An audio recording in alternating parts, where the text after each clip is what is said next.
תראו, לפני כמה שנים יצא מחקר מאוד מעניין, יצא גם על ספר שנקרא ריפוי טבעי או ריפוי עצמי, אני לא כל כך זוכר את השם של הספר. בספר בחנו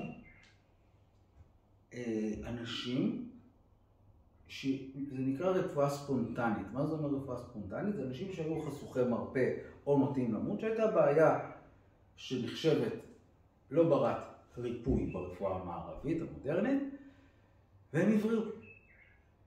וניסו לחקור מה המחנה המשותף בין כל הדברים האלה. האם זה דיקור, האם זה יוגה, האם זה תזונה טבעונית, מה זה? הגיעו למסקנה מאוד מאוד מעניינת.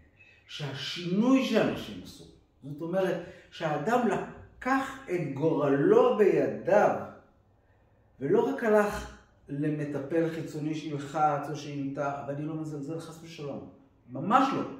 אבל שבן אדם לקח ועשה משהו מתוך עצמו, זה היה המשתנה.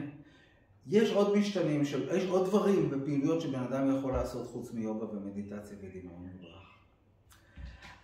אבל אני אדבר על זה כי זה מה שאני מכיר. ואני אומר, יוגה זה דבר שגם אם אתה בא לשיעור, אתה עושה אותו לגוף שלך. אף אחד לא עושה לך אותו. אתה מזיז. אתה עושה, אתה שומע ובוחר איך לעבוד עם הגוף שלך. אתה לומד את הגוף שלך. לכן, בבעיות ששייכות לנפש ולאורתופדי ולבעיות גופניות, יוגה יכול להוות שינוי חיים. ושווה לנסות. אני אגיד עוד דבר. יוגה, וגם הרבה רפואה אלטרנטיבית אחרת, לא חותכים אותך. עזר או לא עזר? נהניתי, סבלתי, אפשר להפסיק. לא עשיתי דברים שאי אפשר לחזור איתם אחורה.